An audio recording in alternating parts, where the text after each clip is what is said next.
Coming up, we're going to be talking about the premiere of Star Wars Ahsoka on Disney+. We're talking about Hulu sharing some content with Disney+, and much more. But before we go any further, make sure you do hit that subscribe button to keep up with the latest Disney+ news. Okay, so let's kick things off talking about Ahsoka. So last week we had a double episode premiere on Disney+, and it was a great show. I really enjoyed those first two episodes. But Disney did do something a little bit different with the release of this show. They released it about 6 hours earlier than normal. Not a huge thing, you might think. But what happened then, instead of dropping at midnight Pacific time, it ended up dropping at 6 p.m, which meant it was then in prime time slot, so people on the West Coast were able to enjoy it in the evening, and also those on the East Coast, it would drop about 9 o'clock at night. So therefore, pretty much America and Canada, and the rest of Latin America as well, could all enjoy it in an evening rather than kind of avoiding spoilers all day and watching it the next day. Now, obviously, this was done primarily trying to increase the viewership of the show, because this is kind of one of those issues that Disney has where it's a global platform, so whenever you drop it, it's never good for everybody, and so they've always been dropping them around about 3 o'clock in the morning East Coast time, which allowed for the servers to be at their lowest, and therefore less people were able to get onto it, so therefore it meant that the system pretty much was able to handle it. And that's been something they've been doing for years. And I think they'll continue doing that for most new releases. Now, according to Samba TV, they're saying that 1.2 million US households watched the first episode of Ahsoka, which puts it on par with how many people tuned in for Andor, a little bit below the third season of The Mandalorian, which was watched by 1.6 million US households over the first 5 days, but it's massively down on how many people viewed the Obi-Wan Kenobi premiere, which was over 2 million subscribers, so a big difference. Now, obviously, this is based on US households. It is not based on viewers, so you could have 5 people watching in the house, so you could have 1. There's a bit of a difference.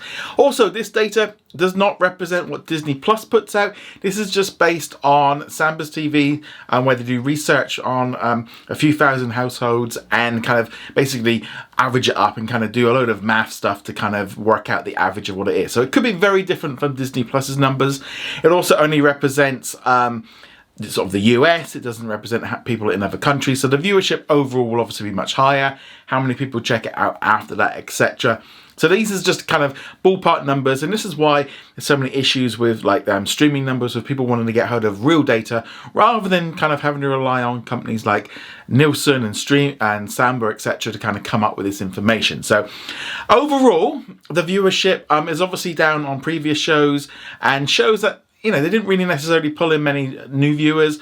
Not a huge surprise, since it's kind of pulling in on lots of stories and storylines from the animated series, so it's a little bit harder for new fans to jump into it. Though they can still do that. I mean, I think it does explain stuff pretty well. But yeah, it's a kind of thing generally of just viewership is not where you'd expect it to be compared to previous shows. But there's a couple of things I want to bring up here about comparing it to previous shows. Obviously, comparing to anything that came out during the pandemic is not really true to life, because that was a time when we were all locked in and we couldn't do anything but watch streaming. So therefore, the numbers were much higher. And this isn't just for Disney Plus and Marvel and Star Wars. This is across the board. All the different streaming platforms and channels and stuff are all showing much less people watching than a few years ago, and that's just because people are out there going to work, they're living their lives and don't need to just watch streaming TV shows like we did back in the pandemic. So that's obviously something, but in general, viewership is not so high, and I would say that did the viewership moving to 6 hours earlier for Primetime, did it make a big impact? Less than 1 million people also tuned in for the second episode. I don't know. I mean, personally for me, it didn't make any massive difference, because it just dropped at 2 o'clock in the morning rather than 8 o'clock in the morning. So I still watched it. So it doesn't really going to make any difference when the new episode drops overnight for me tonight. Tomorrow morning I will watch it. It doesn't really make too much difference, to be honest. But yeah, it's kind of a bit of a weird one. I'm not entirely sure if the viewership was up. Maybe there was more social media discussion about the show and all the rest of it. I know tomorrow is going to be a situation, and I'm sure most of us internationally, we're trying to avoid spoilers, but that's been pretty much the case that we've had to deal with this for years, because life comes in, and when you can watch a show always is a little bit tricky. But whether it was moving to primetime, did it work? Well, I would probably say right now, it doesn't look like it did, but we can't really compare because, you know, how would have it done without those numbers? I'm not sure. Disney never came out with an announcement saying that it's done a lot better, which to me is usually an indication that it hasn't, because Disney only tends to toot the horn about successes. They don't tend to say stuff if it didn't. We'll see if they do the same thing with Loki and with maybe some of the other shows. If they don't do it with Loki and other shows, maybe they just don't think it's worth it. Maybe it put the servers under more stress, more marketing issues with doing the release date, etc. I don't know. It's a very, very tricky situation with how they all do this. Yeah, I think generally dropping in the evening for the US audience seems to, I would imagine, would get more buzz about the show, and maybe that has helped. But I don't know. As it stands, I would have expected the viewership to be a little bit higher than it was, but we're just going to have to wait and see how it rolls out over the next few weeks with the series rolling and with more people coming into it. Also as well, with the Nielsen numbers, when they get released, we could be able to compare it to other shows a little bit better. But yeah, do you think it worked? I'm not so sure it did. I'd love to hear your thoughts on all this in the comments below. Moving on from there, let's now talk about Once Upon a Time, because Disney has announced that the entire series is going to be heading over to Hulu on the 1st of September. It's still going to be available on Disney Plus in the US, but they're going to be sharing it, and it's kind of like a weird one because, I'll be honest, I kind of assumed it was on there. I didn't really think it wouldn't be. But obviously when they moved the show off of Netflix, it went to Disney Plus, and you know, it's one of the few kind of TV shows you can watch on Disney Plus in the US because there's not that many of them. So they're going to be sharing it. I think this just adds to that whole idea of the lines between Hulu and Disney Plus are blurring, and you know, just trying to get Hulu subscribers more used to like the Disney kind of content. It'd be nice if some of the Hulu content also went the other way a bit more to Disney Plus. I think that would be a better option as well. Get them more used to more mature stuff. They don't seem to be doing a lot of that at the minute. But also putting it onto Hulu means they can get some more money from advertising when people are watching, because most people on Hulu are on the ad-supported tier. And hopefully they get a little boost of it. You know, we've seen what's happened with Suits, which has had a massive boost since it went over to Netflix. So yeah, just popping it onto Hulu is just going to increase viewership for this old show. Yeah, it's a nice little thing, but again, we just need more stuff going the other way from the big green monster over to Disney Plus. Definitely need a little bit more of that, but let me know what you think of that in the comments below. Let's now talk about a brand new Disney Octave Collective series called Drive with Swizz, which is going to be premiering on the 16th of November exclusively on Hulu in the United States, on Star Plus in Latin America, and on Disney Plus around the world. All 6 episodes will be available to stream and feature domestic and global locations, including Los Angeles, New York, Houston, Atlanta, Japan, and Saudi Arabia. In this brand new series, hip-hop legend and car collector Swizz and his son visit car-loving destinations where they examine the area's distinctive car culture, and they bring together 2 different car clubs over the shared love of all things automotive and the appreciation for what it's like to beat the odds of driving through sheer drive alone. Are you going to be checking out this show? Let me know in the comments below. I mean, personally for me, it's not generally in the stuff that I'm that interested in. I'm not that fond of cars, just as whatever gets me from A to B is usually enough. But I'm going to check these episodes out, see what the show's like. I'll probably check out the Japanese episode. I think that's, for me, something a little bit more interesting, a little bit of the culture difference, etc. So I think that's definitely one I'm going to check out. If I'm only going to watch one episode from the show, see what it's like, that'll be the one I'm going to go for. But yeah, let me know. You're going to watch it? Let me know in the comments below. Let's now talk about what's new on Disney Plus today. So on Disney Plus around the world, and on Hulu in the United States, and on Star Plus in Latin America, we got a new episode of Only Murders in the Building. So this one was very much a mid-flow episode. There wasn't really a huge amount going on here. They kind of moved the story around a little bit more. Each character, the 3 of them all had their own individual thing that they were going on with, and just trying to get moving things along, but nothing really happened that it was that too exciting.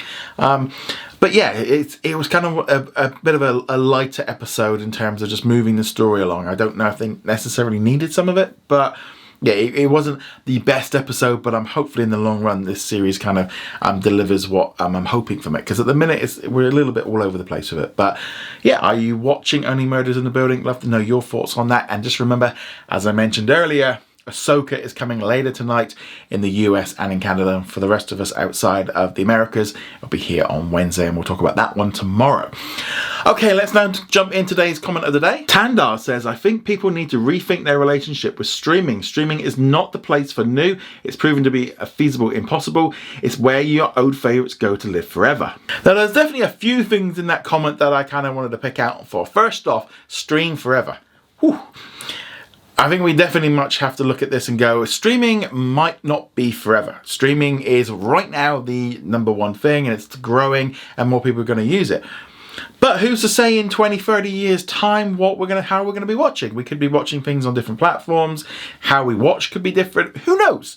No one could have envisioned streaming 30 plus years ago. No one would have even known what that was.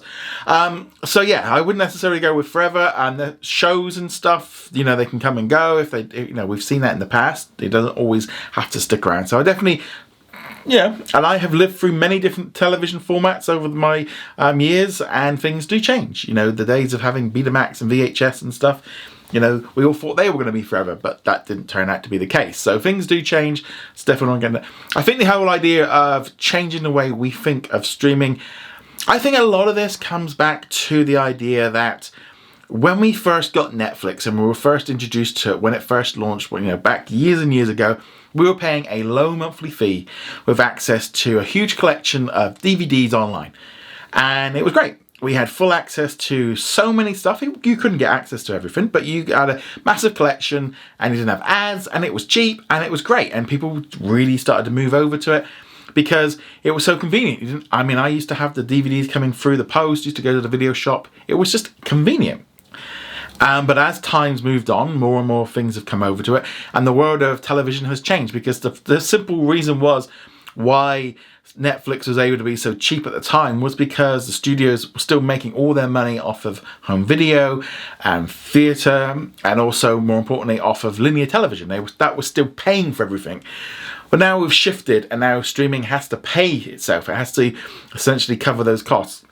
I think the idea of new is, I do think new is that, you know, we are going to be going to streaming services for new shows. You're still going to need to have those big key moments to kind of get you in and get you subscribed. You know, a new show will drop, and, you know, if I'm really interested in it, I might sign up for that service. Usually if there's 2 or 3 shows, that's when I'm more likely going to be jumping in and picking up a subscription. Yes, I'm just waiting for something else to drop on Apple TV to make it worth it, so I can watch this 3rd season of Ted Lasso, maybe, or either that, or when we eventually upgrade our phones. But yeah, so we get those kind of things, and I do feel like we're at a point where streaming, we're having to change how we watch stuff. You know, the way linear television is no longer can fund what we used to have, and people are upset about it. You know, people are going back to the idea of, you know, that they didn't want cable, they don't want to go back to it. The simple truth is, cable used to work for the companies to pay for everything, and the streaming platforms paying under $10 a month for access to a catalogue is not enough money to warrant what they're offering, and so costs are going to have to go up. And there's a bit of realism coming in there that I think we're all having to come to terms with. How many subscriptions you can subscribe to? You know, how many do you realistically need? And it's not just with the idea of just with your streaming platforms. There's lots of other subscriptions, because yeah, I might have Disney Plus and I have Netflix, but I also have WWE, and I have PlayStation Plus, and I have Warhammer Plus, and I have all these different subscription platforms, and there's only so many I can have, and each one has to do its own little thing. You know, I have Spotify, I have YouTube Premium. Some of them I need, some of them I don't need. I probably could get rid of Spotify because YouTube Premium kind of has the music, but it's, again, just change the platform and you kind of get used to it.